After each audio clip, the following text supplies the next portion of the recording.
বাংলাদেশ অনূর্ধ্ব-20 নারী ফুটবল দল এখন থাইল্যান্ডে।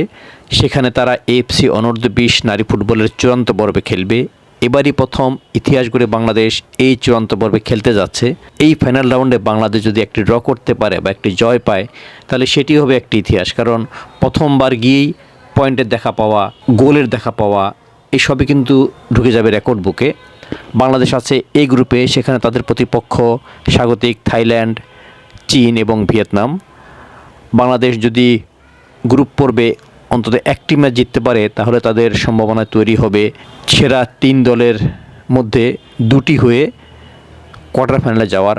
আর যদি 2 ম্যাচ জিততে পারে, তাহলে তো কোনো কথাই নেই, সরাসরি চলে যাবে কোয়ার্টার ফাইনালে।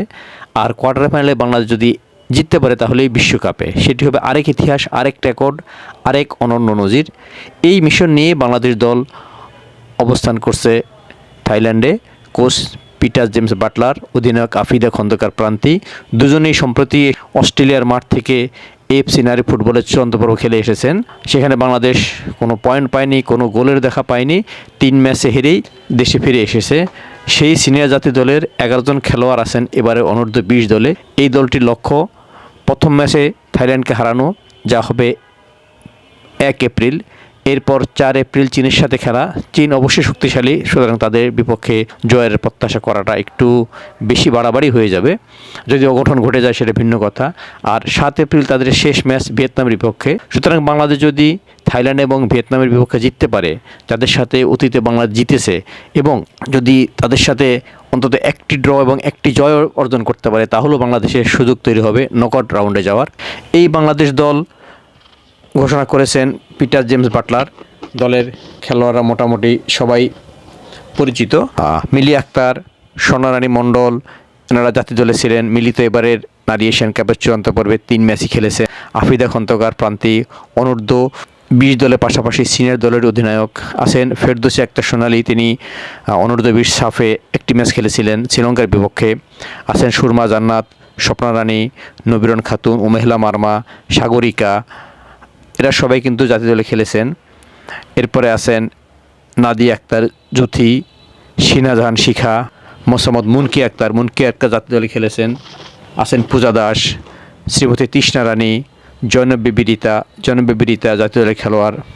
শান্তি মাড়ি যথেষ্ট সম্ভাবনাময় এক খেলোয়াড়। আছেন মামুনি চাকমা, জাতীয় দলে খেলেছেন তিনি। সৌরভী আকন্দ প্রীতি, সবচেয়ে সম্ভাবনাময় স্ট্রাইকার। আছেন অর্পিতা বিশ্বাস এবং মমিতা খাতুন। এছাড়া স্বপ্না রানী, আলপি আক্তার, সৌরভী আক্তার, আফরিন, এরা আছেন জাতীয় দলে। এদের মধ্যে আলপি, স্বপ্না রানী, সৌরভী আক্তার, আফরিন 3জনই সর্বশেষ সিনিয়র জাতীয় দলে ছিলেন। এই দলের কাছে সবার প্রত্যাশা তারা যেন এবার নতুন কিছু করতে পারে। থাইল্যান্ডের মাঠে এ নিয়ে তৃতীয়বার বাংলাদেশ এএফসির কোনো আসরের চূড়ান্ত পর্ব খেলতে গেল। এর আগে 2017 এবং 2019 সালে বাংলাদেশ থাইল্যান্ডে গিয়েছিল এএফসি 16 ফুটবলের চূড়ান্ত পর্বে খেলার জন্য। 2017 সালে বাংলাদেশ অল্পের জন্য পয়েন্টে দেখা পায়নি। শেষ ম্যাচে তারা 2-1 গোলের লিড নিয়েও শেষ পর্যন্ত 10 জনে পরিণত হওয়ার খেসারতেই অস্ট্রেলিয়ার কাছে 2-3 গোলে হেরেছিল। আর 2019 সালে অস্ট্রেলিয়ার বিপক্ষে 2 দফার লিড নিয়েও বাংলাদেশ ম্যাচটি জিততে পারেনি, 2-2 ম্যাচ ড্র করেছিল। বাংলাদেশের নারী ফুটবল দল গত বছর কিছু সাফল্য পেয়েছিল, এরপরে তারা খেই হারিয়ে ফেলেছে ছন্দহীন। পরবর্তীতে সাফ অনূর্ধ্ব-19 ফুটবলে বাংলাদেশ শিরোপা জিততে পারেনি। অনূর্ধ্ব-17 সাফেও বাংলাদেশ ব্যর্থ, এফসি রাশিয়ারও ব্যর্থ। সিনিয়র নারী ফুটবল দল অস্ট্রেলিয়া গিয়ে নারী এশিয়ান কাপে তেমন কিছু করতে পারেনি। এখন এফসি অনূর্ধ্ব-20 ফুটবলে বাংলাদেশ অনূর্ধ্ব-20 দল যদি জিততে পারে, ড্র করতে পারে, কোয়ার্টার ফাইনালে যেতে পারে, তাহলে সেটি হবে ইতিহাস, সেটি হবে একটি রেকর্ড। অর্থাৎ সবাই প্রত্যাশা করছেন এবার অনূর্ধ্ব-20 দলের হাত ধরেই যেন এফসির আসলে চূড়ান্ত পর্বে বাংলাদেশ প্রথম জয়ের দেখা পায়, প্রথমবারের মতো নকআউট পর্বে যাওয়ার সুযোগ অর্জন করে।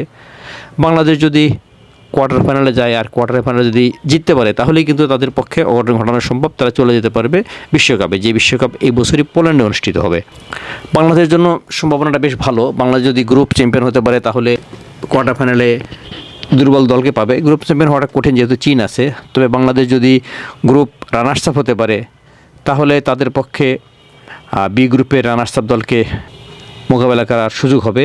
আর বাংলাদেশ যদি 3 নম্বর হয়, গ্রুপের তৃতীয় হয়, অর্থাৎ যে 3 দলে যে 3টি তৃতীয় স্থান অর্জনকারী দল হবে। এর মধ্যে যদি বাংলাদেশ সেরা 2-এ থাকতে পারে তাহলে তারা কোয়ার্টার ফাইনালে যাবে। যেমনটি উজবেকিস্তান এবার সিনিয়র এশিয়ান কাপে তৃতীয় হওয়া 3 দলের মধ্যে সেরা 2 থেকে কোয়ার্টার ফাইনালে উঠেছিল।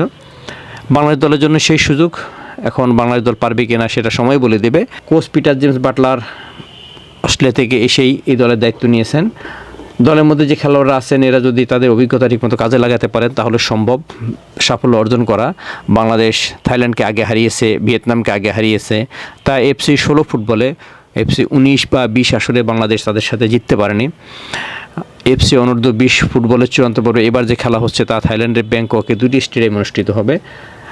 বাংলাদেশ দলের কাছে সবার প্রত্যাশা তারা যেন ভালো কিছু করতে পারে, কারণ এই বছরটা এখন আর সেভাবে বড় কোনো অর্জন দিয়ে আসেনি। এই নারী ফুটবল দল যদি সেই জয়টা আনতে পারে তাহলেই এটা বড় সাফল্য হবে।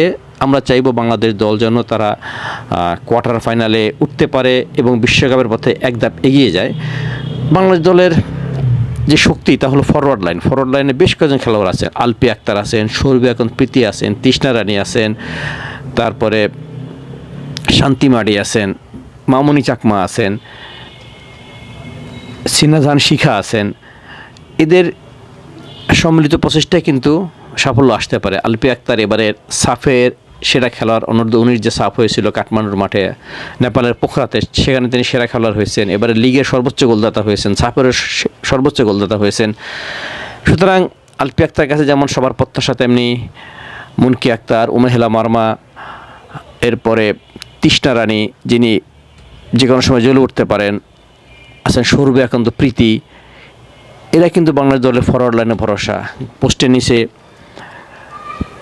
মিলি আক্তার, স্বর্ণারানী মণ্ডল, ফেরদৌসী আক্তার সোনালী, এরা বেশ ভালো। এর মধ্যে মিলি আক্তারই খেলবেন, যেহেতু মিলি আক্তার জাতীয় দলে দুর্দান্ত খেলেছেন অস্ট্রেলিয়ার মাঠে, তার হাইট আছে। আর ডিফেন্স হাফিজ এখন থেকে প্রান্তি আছেন, অর্পিতা বিশ্বাস আছেন, সুরমা জান্নাত আছেন, আফরিন আছেন। মিডফিল্ডে মুনকি আক্তার, উমেহেলা মার্মা। এদের যে সম্মিলিত প্রচেষ্টা, এরা যদি ঠিকমতো তাদের নামের প্রতি সুবিচার করতে পারেন তাহলেই ইতিহাস গড়া হবে থাইল্যান্ডের মাঠে।